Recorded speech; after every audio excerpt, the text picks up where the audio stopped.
지난주는 야외 예배였고 지지난주 예배 때 우리 같은 본문으로 말씀을 전했습니다. 제목을 여러분 혹시 기억하십니까? 예, 그 순간이라는 제목입니다.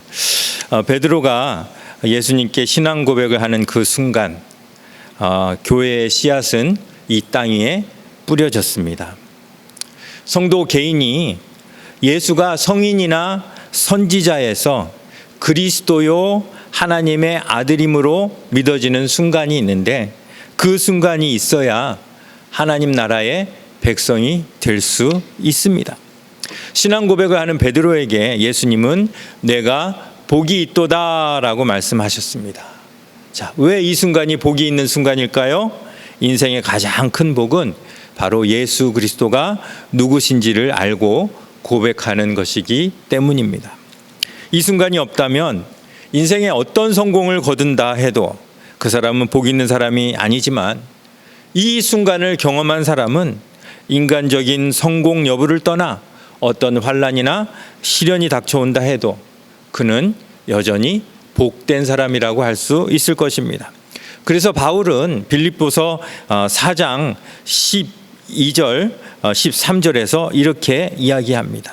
우리 같이 읽어보겠습니다. 나는 비천에 처할 줄도 알고 풍부에 처할 줄도 알아 모든 일 곧 배부름과 배고픔과 풍부와 궁핍에도 처할 줄 아는 일체의 비결을 배웠노라.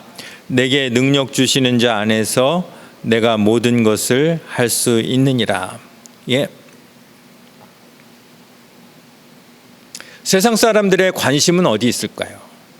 비천하냐, 높으냐, 배부르냐, 배고프냐.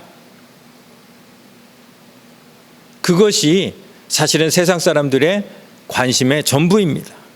이것들 때문에 경쟁하고 서로 시기하며 심지어는 범죄를 저지르기까지 하지만 그 순간을 경험한 사람, 예수 그리스도를 제대로 만난 사람에게는 이런 것들이 주가 아니라 그저 부수적인 것이라는 것이에요. 복은 외부 환경이나 세상적 성공 여부에 달려있는 것이 아니라 예수님을 바로 인식하고 만났느냐에 달려있기 때문에 예수님 안에만 있으면 바울처럼 우리도 이렇게 고백할 수 있습니다. 비천도 풍부도 배부름도 배고픔도 나는 전혀 관계치 않는다. 왜냐하면 내게 능력 주시는 자 안에서 내가 모든 것을 할 수 있기 때문이다 라는 고백을 할 수 있는 것입니다. 자, 이 고백이 여러분들의 고백이 될 수 있기를 바랍니다. 예. 자, 지난주 말씀을 드리면서 이 본문에서 교회의 매우 중요한 의미가 네 가지가 있다고 여러분들에게 소개를 했는데 혹시 여러분들 기억하시나요? 자, 첫 번째로 본문은 교회라는 단어가 가장 처음으로 예수님의 입을 통하여 말하여졌다라는 그러한 의미가 있다고 했습니다. 전혀 이렇게 새로운 것을 대하시는 눈빛이신 것 같은데요. 자, 기억하시죠? 자, 두 번째는 뭐였을까요? 교회의 기초에 대해서 말씀하고 있는데 교회의 기초는 신앙 고백이다. 신앙 고백이다.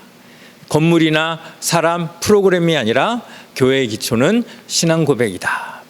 자, 그다음에 세 번째, 교회의 존재 가치는 사람의 일이 아니라 하나님의 일을 하는데 있다. 자, 그다음에 네 번째로 교회의 원동력에 대해서 말씀드렸어요. 교회의 원동력이 뭐라고 말씀드렸죠?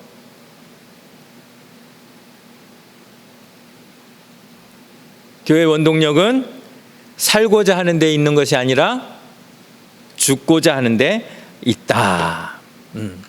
여기까지 말씀을 드렸어요. 자, 오늘은 여기에 한 가지를 추가로 말씀을 드리려고 합니다. 이 다섯 번째 그 교회에 관한 진리는 교회에는 능력과 권세가 있다는 것입니다. 우리 한번 다섯 번째 한번 같이 읽어볼게요. 시작. 교회에는 여러분이 유치부 선생님이라면 학생들에게 공과 공부를 가르친다면 어떻게 표현하시겠어요? 교회에는 능력과 권세가 있다. 이렇게 하시겠어요? 어떻게 하시겠어요? 예? 막 제스처를 쓰면서 표정을 막 이렇게 하시겠죠? 한번 그렇게 한번 해보세요. 저를 유치부 학생이라고 생각하시고 다시 한번 읽어보겠습니다. 시작. 교회에는 능력과 권세가 있다. 예. 자, 18절 말씀입니다. 내가 내게 이르노니 너는 베드로라. 내가 이 반석 위에 내 교회를 세우리니 음부의 권세가 이기지 못하리라. 예수님은 교회를 반석 위에 세우신다고 하십니다. 자, 반석하면 가장 먼저 떠오르는 성경 구절이 있죠. 마태복음 7장 말씀이에요. 그러므로 누구든지 나의 이 말을 듣고 행하는 자는 그 집을 반석 위에 지은 지혜로운 사람 같으리니 비가 내리고 창수가 나고 바람이 불어 그 집에 부딪히되 무너지지 아니하나니 이는 주초를 반석 위에 놓은 연고요. 나의 이 말을 듣고 행치 아니하는 자는 그 집을 모래 위에 지은 어리석은 사람 같으리니 비가 내리고 창수가 나고 바람이 불어 그 집에 부딪힘에 무너져 그 무너짐이 심하니라.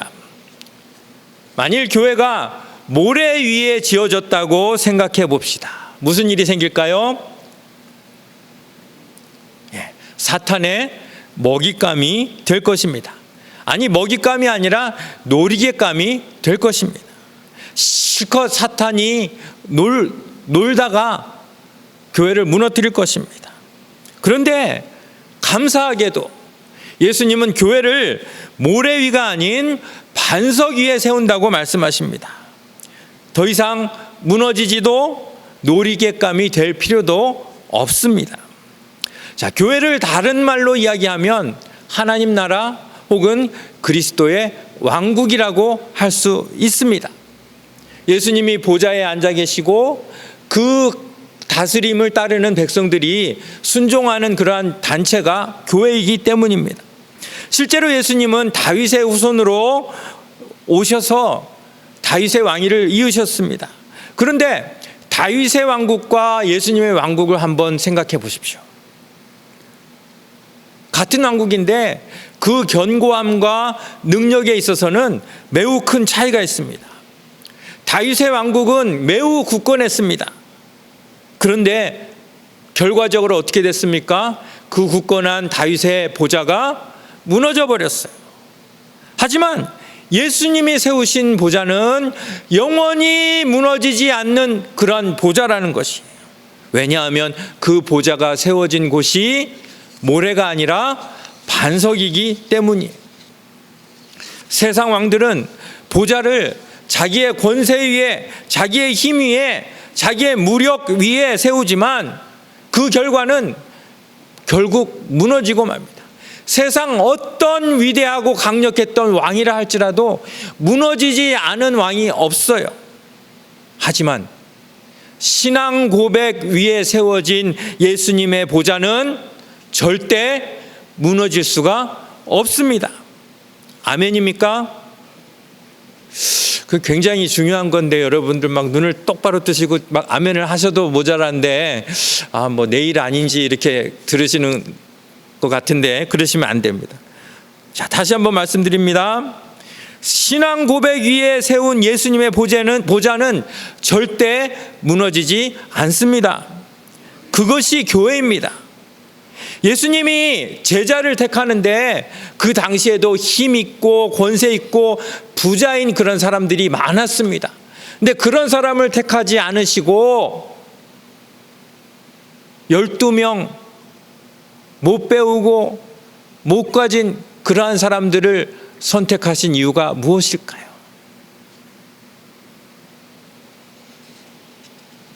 예수님이 우리에게 부유하고 편안한 그런 환경을 주시지 않고 예수님만 바라보게 하시는 그 이유가 무엇일까요? 그것이 교회이기 때문이에요. 우리가 올바른 신앙 고백을 할 수 있도록 예수님이 제자를 택하신 것도 세상에 강한 자가 아니라 올바른 신앙 고백을 할 수 있는 사람을 택하셔서 제자로 삼으신 것처럼 우리에게 무조건 편안하고 좋은 환경을 제공하기보다는 언제나 주님만 바라보고 주님께 올바른 신앙 고백을 할 수 있도록 우리에게 환경을 주시는 것이란 것입니다. 사람들이 굳건하다고 생각하는 것, 그것은 돈이든 권세든 지식이든 사실은 다 모래입니다. 다 무너집니다. 그 위에 교회를 세울 수 없습니다. 그런데 25절 말씀, 비가 내리고 창수가 나고 바람이 불어 그 집에 부딪히되 무너지지 아니하나니 이는 주초를 반석 위에 놓은 연고요. 반석 위에 세운 교회는 사탄이 아무리 애를 써도 무너지지 않습니다. 여러분, 이것이 바로 교회의 능력이요 교회의 권세입니다. 교회의 능력은 무슨 세상적으로 선한 일을 많이 하고 사람들에게 영향력을 베풀고 그런 것도 있지만 사실은 교회의 진정한 능력은 사탄의 유혹에 넘어지지 않는 그 견고함에 교회의 능력이 있습니다. 이제까지 얼마나 많은 환난과 핍박이 있었습니까?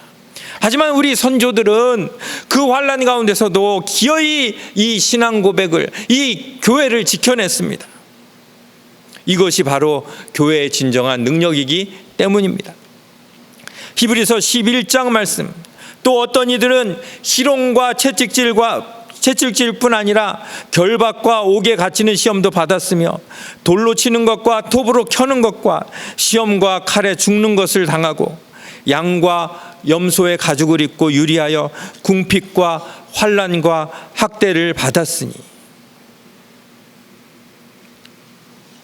여러분, 이렇게 흩어져서 유리하고 광야와 산중과 암열과 토굴에 유리하는 어떤 그러한 모습들이 어떻게 반석으로 볼 수 있습니까? 그런데 예수님은 분명히 말씀하십니다. 이것이 바로 반석이다. 이것이 바로 내가 세우려는 교회의 기초다 라고 선포하고 계시는 것입니다. 이렇게 선조들이 지켜낸 이 신앙 고백 위에 오늘날 우리의 교회들이 우뚝 선 것이고 또 우리도 이 교회를 잘 지켜내서 우리의 후대의 후대까지 세상 끝날까지 든든히 이어지는 그런 가운데 저와 여러분들이 지금 이곳에 있는 것입니다. 자, 이 반석 위에 세워진 교회의 능력과 권세를 예수님이 어떻게 표현하십니까? 내가 이 반석 위에 내 교회를 세우리니, 그 다음에 한번 같이 읽어보겠습니다. 시작. 음부의 권세가 이기지 못하리라. 음부의 권세가 이기지 못하리라. 교회가 세워진 후에 세계의 역사는 하나의 대결로 이어집니다. 누구와 누구의 대결일까요? 교회와 음부의 권세 간의 대결입니다.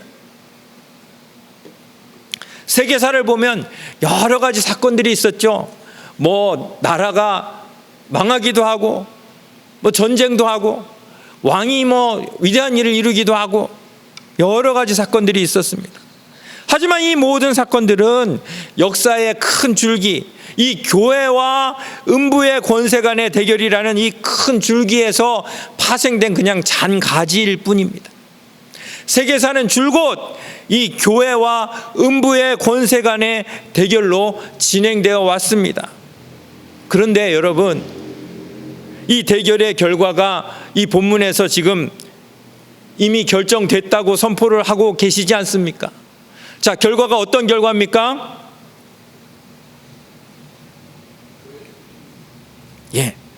교회와 음부의 권세가 대결을 하는데 그 결과가 지금 발표됐어요. 어떤 결과예요? 음부의 권세가 이기지 못하리라. 무조건 교회의 승리가 지금 선포되고 있는 것입니다. 자, 이 말씀을 하시기 직전까지는 어땠습니까? 그때까지 이 음부의 권세는 무적이었어요. 아무도 이길 수 없는 것이 음부의 권세였어요. 세상의 어떤 권세와 어떤 무력도, 지혜와 도덕도 음부의 권세 앞에 다 무너졌어요. 음부의 권세를 영어로 보니까 The Gates of Hades, 하데스 헬라어로 음부, 영어로 하면 hell 그렇게 되죠. The Gates of Hades, The Gates of Hell. 한국말로 다시 직역하면 어떻게 돼요? 지옥문이에요. 지옥문. 여러분, 이 세상에서 가장 무서운 단어가 뭘까요? 지옥문 아니겠어요? 아무리 용맹한 사람도, 살면서 예수를 그렇게 부인하고 천국과 지옥을 믿지 않던 사람도 막상 죽어서 지옥문 앞에 딱 서면 쿨하게 걸어 들어갈 사람이 있겠습니까? 아마 모든 사람들이 안 들어간다고 몸부림치면서 울부짖을 것입니다. 그런데 이 지옥문은 그냥 그 자리에 서서 사람을 맞이하는 그런 건축물이 아니에요. 지옥문은 권세입니다. 인류가 존재하는 곳 어디에서나 그 무서운 입을 벌리고 사람들을 빨아들이려고 하는 그 권세를 지금 지옥문, 음부의 권세라고 말씀하고 있습니다.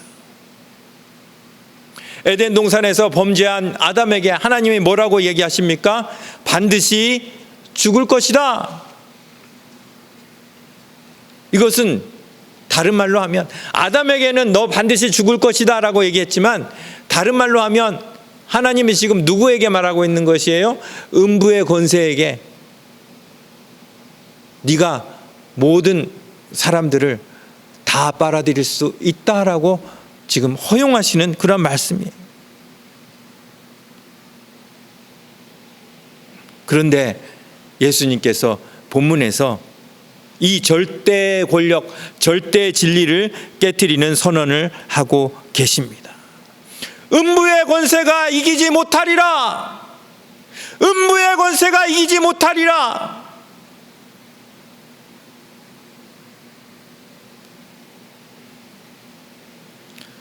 이제까지 모든 걸 다 이겼는데 음부의 권세가 절대 이기지 못하는 새로운 강자를 지금 예수님이 소개하고 계신 거예요.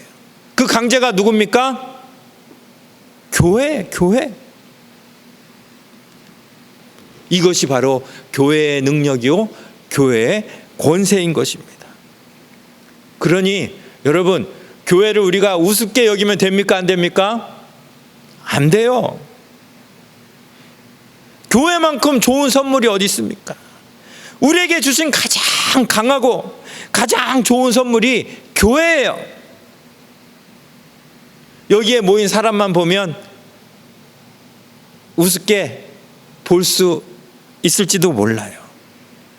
하지만 우리 위에 하나님께서 뭘 주셨어요?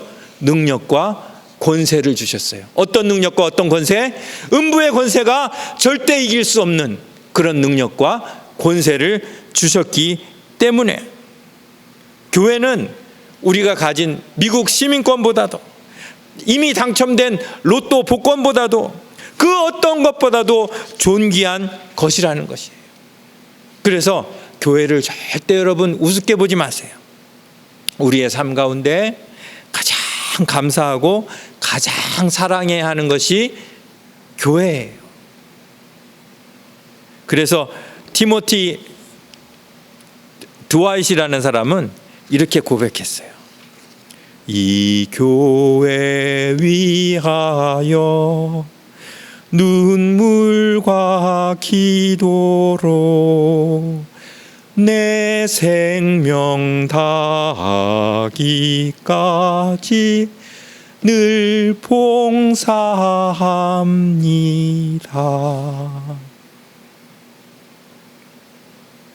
먹고 살기도 바쁜데 왜 이렇게 해야 합니까? 교회가 우리에게 주신 하나님의 가장 능력 있고 권세 있는 가장 귀한 선물이기 때문입니다. 그래서 우리의 선조들은 이 교회를 위해 눈물과 기도로 그들의 생명이 다하기까지 늘 봉사하는 것을 가장 큰 영광으로 여겨왔고, 그런 봉사와 섬김을 이겨보기 위해서 음부의 권세는 아무리 애를 썼지만 결국은 실패할 수밖에 없었던 것입니다. 그런데 이렇게 물려받은 이 교회 안에서 지금 어떻게 되고 있습니까? 이 교회에 위하여 눈물과 기도로 내 생명 다하기까지 늘 봉사합니다. 이런 섬김과 봉사가 점점 사라지고 있는 이 시대에 섬김과 봉사만 사라지는 것이 아니라 교회까지 함께 사라지고 있다는 것이. 자, 이 현실을 여러분 어떻게 보십니까? 아니, 음부의 권세가 교회를 이기지 못한다고 했는데 교회가 이렇게 음부의 권세 앞에서 이렇게 하나둘씩 무릎을 꿇는데, 그러면 예수님 지금 거짓말 하신 겁니까? 우리 반문할 수 있잖아요. 그런데 예수님이 말씀하시는 교회는 지금 이런 교회가 아니에요. 예수님이 말씀하신 교회는 마태복음 16장 24절 25절 우리 한번 같이 읽습니다. 시작. 누구든지 나를 따라오려거든. 자, 이것은 뭐예요? 나를 따라오려거든. 이건 뭐예요? 누구든지 교회가 되려거든, 교회의 구성원이 되려거든. 그 다음에 같이 읽습니다. 시작. 자기를 부인하고 자기 십자가를 지고 나를 따를 것이니라. 누구든지 제 목숨을 구원코자 하면 잃을 것이요, 누구든지 나를 위하여 제 목숨을 잃으면 찾으리라. 교회의 섬김과 봉사와 눈물과 기도가 사라졌다는 것은 제 목숨을 구원코자 하는 사람들이 많았기 때문에 잃게 되는 것이에요. 교회의 능력은 조직이나 건물이나 성도의 숫자에서 나오는 것이 아니라 교회를 위하여 목숨 건 헌신에서부터 나온다는 사실을 기억하시기 바랍니다. 그러니 얼마나 교회의 일원이 된다는 것이 얼마나 부담스러운 일입니까? 성도들의 헌신과 관계없이 하나님은 그냥 불을 확 내려가지고 다 해결해 주시면 얼마나 좋겠어요. 그런데 예수님은 우리에게 말씀하십니다. 내가 세우려는 교회는 그런 교회가 아니다. 왜냐하면 교회는 반석이기 때문입니다. 왜냐하면 교회는 신앙 고백 위에 세워졌기 때문이다. 반드시 성도들의 목숨 건 헌신을 통해야만 교회는 음부의 권세를 물리칠 수 있다고 말씀하시는 거예요. 성도들은 그냥 가만히 있는데 목사만 막 열심히 해가지고 성도 수가 많아졌다고 생각해 봅시다. 우리는 그대로인데 성령께서 역사하셔서 그냥 사람들을 많이 불러 모아주셨다고 생각해 봅시다. 그게 반석이 되겠습니까? 사실 그런 교회들이 얼마나 많았습니까? 이 미국에도 그렇게 해서 커진 교회들이 많았습니다만 과연 그 교회들이 지금 어디 있습니까? 어떤 승리를 우리에게 물려줬습니까?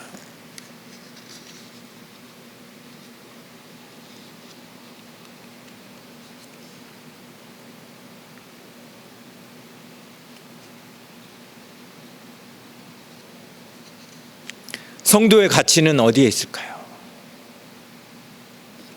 교회와 분리돼서 그냥 한 사람 한 사람의 어떤 그런 인생 스토리도 중요하지만 성도의 가치는 교회로 모여서 그 교회의 능력과 권세를 가지고 음부의 권세를 물리치는 것에 있다는 것이에요.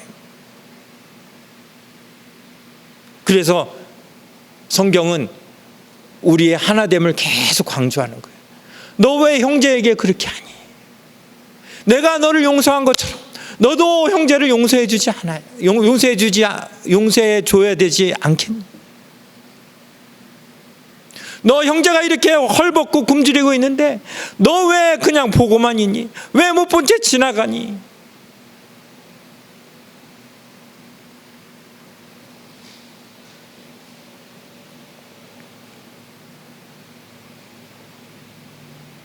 우리가 음부의 권세와 싸우기 위하여 교회 안에서 서로 사랑함으로 서로 긍휼과 인자로 하나를 이루는 것, 그것이 바로 하나님의 뜻이라는 것입니다.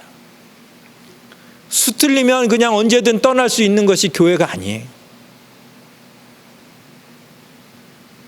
하나님이 우리에게 주신 가장 위대한 조직이며 가장 위대한 나라가 바로 우리 교회예요.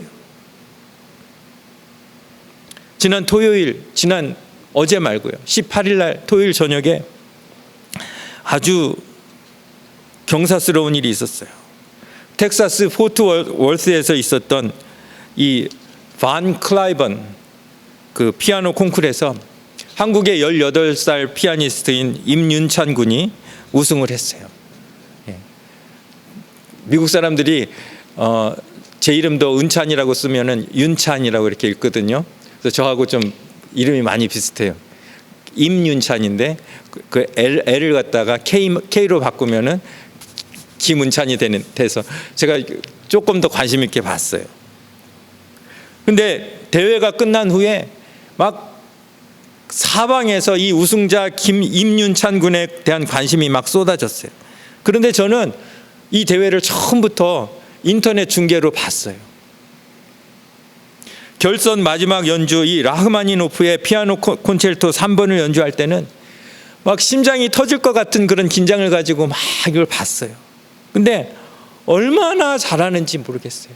전혀 긴장하는 기색 없이 너무너무 잘해서 맨 마지막에는 지휘자가 막 연주가 끝났는데 눈물을 닦더라고요.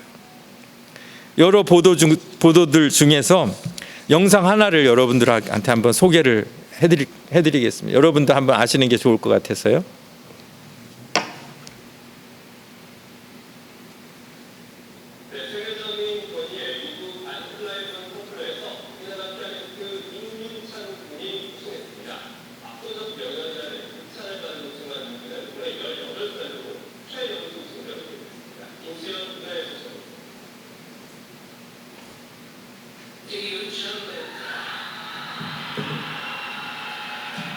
제16회 반클라이번 콩쿠르 금메달은 임윤찬 군에게 돌아갔습니다.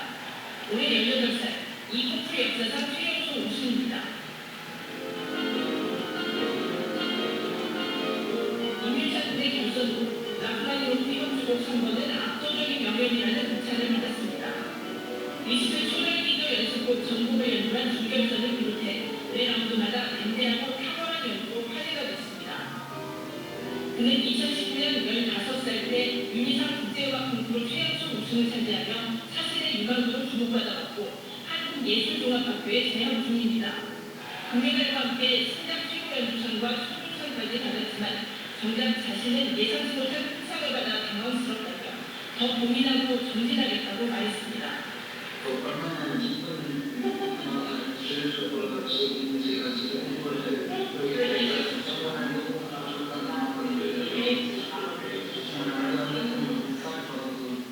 이 콩쿠르는 미소 냉전 시기 모스크바에서 열린 제2회 차이콥스키 콩쿠르에서 우승한 미국인 피아니스트 반 클라이번을 기념해 4년 주기로 열립니다. 2위 러시아의 안나 게루시네, 3위 우크라이나 드미트로 쇼니가 나란히 수상해 전쟁 중에도 무대에서 이루어진 음악적 교감과 연대를 상징했습니다. 코로나로 한 해 늦게 열린 이번 대회에서 임윤찬 군은 2017년 우승한 천우예건 씨에 이어 2회 연속 한국인 우승을 기록했습니다. SBS 김수현입니다.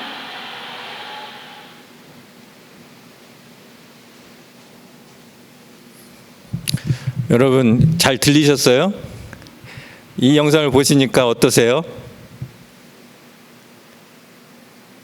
왜 고개만 끄덕거리세요? 예, 정말 자랑스럽고 뿌듯한 마음이 드실 겁니다. 예, 나하고 전혀 관계 없는데도 그냥 보니까 좋아요. 근데 지금 막 매스컴에서 얼마나 난리를 치는지 몰라요. 너무 압도적으로 우승을 했기 때문에. 저는 이 결선을 보고 또 발표를 보고 너무 좋아서 이 끝난 뒤에도 밤새 그의 연주를 계속 또 듣고 또 들었어요. 그 다음날 새벽 기도만 없어서도 아마 밤을 새웠을 것 같아요. 그런데 이 임윤찬이 아무리 피아노를 잘 치고 아무리 많은 콩쿠르에서 우승한다 해도 나에게 어떤 유익은 하나도 없어요.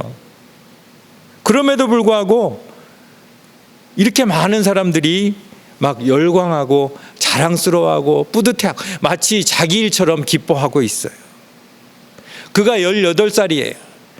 아주 오랫동안 장수하는 피아니스트가 된다고 해도 아마 70년, 90살 정도까지 연주를 할 수 있을 거예요.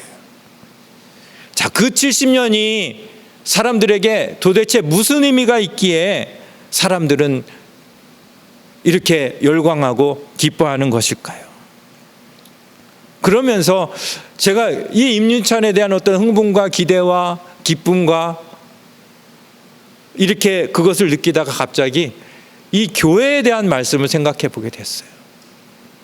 나는 교회에 대해서 어떤 기쁨이 있는가? 어떤 감격이 있는가? 어떤 감사함이 있는가? 우리가 이 세상에서 좋아하고 열광하는 것 모두가 일장춘몽 아닙니까? 권력, 힘, 세상 왕들이 구했던 그 모래 같은 것, 그것 때문에 우리가 이 세상을 열광하고 기뻐하고 감사하고 사는 것이 아니라 우리에게는 영원한 교회, 흔들리지 않는 반석을 주셨다는 그 사실,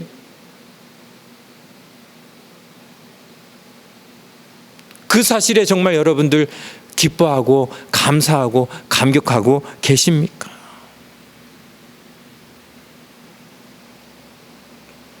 우리나라 청년이 콩쿠르에서 우승한 것과 우리에게 이 위대한 교회를 주셨다는 것은 전혀 게임이 안 되는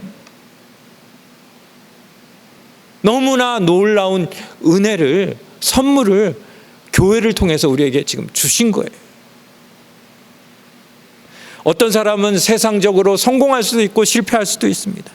어떤 사람은 평안히 살 수도 있고 험하게 살 수도 있습니다. 어떤 사람은 일찍 죽을 수도 있고 오래 살 수도 있습니다. 하지만 우리의 가치는 그런 것에 있지 않다는 것입니다. 이 교회를 얼마나 귀하게 여기고 이 교회를 얼마나 굳건하게 음부의 권세로부터 지켜냈느냐, 거기에 따라서 저와 여러분들의 가치, 우리 길교회의 가치가 결정된다는 사실입니다. 여러분 하나하나가 다 교회입니다. 모였을 때만 교회가 아니라 흩어졌을 때도 우리는 교회입니다.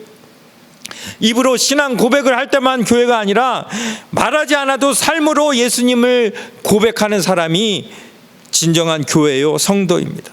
그렇다면 여러분은 어떤 능력으로, 어떤 권세로 이 시간을 살고 계십니까? 음부의 권세도 어쩌지 못하는 귀한 능력과 권세를 받았는데 정말 여러분들 그 능력과 권세를 가지고 사십니까? 아니면 여전히 패배자처럼 세상 사람들 추구하는 것에 좌우되어서 살고 있습니까? 이 교회를 위하여 눈물과 기도로 이 생명 다하기까지 늘 봉사합니다 라는 그 고백 가운데 진정한 승리가, 진정한 교회의 능력이, 진정한 교회의 권세가 나올 것을 믿습니다. 비록 적은 인원이지만 우리 길교회가 그 영광스러운 가치를 목숨 걸고 지켜내기로 작정하는 성도들의 비장한 헌신과 결단으로 가득 채워지는 그런 축복이 있기를 간절히 바랍니다. 자, 오늘 이 말씀을 생각하면서 우리 찬양을 한번 같이 불렀으면 좋겠어요.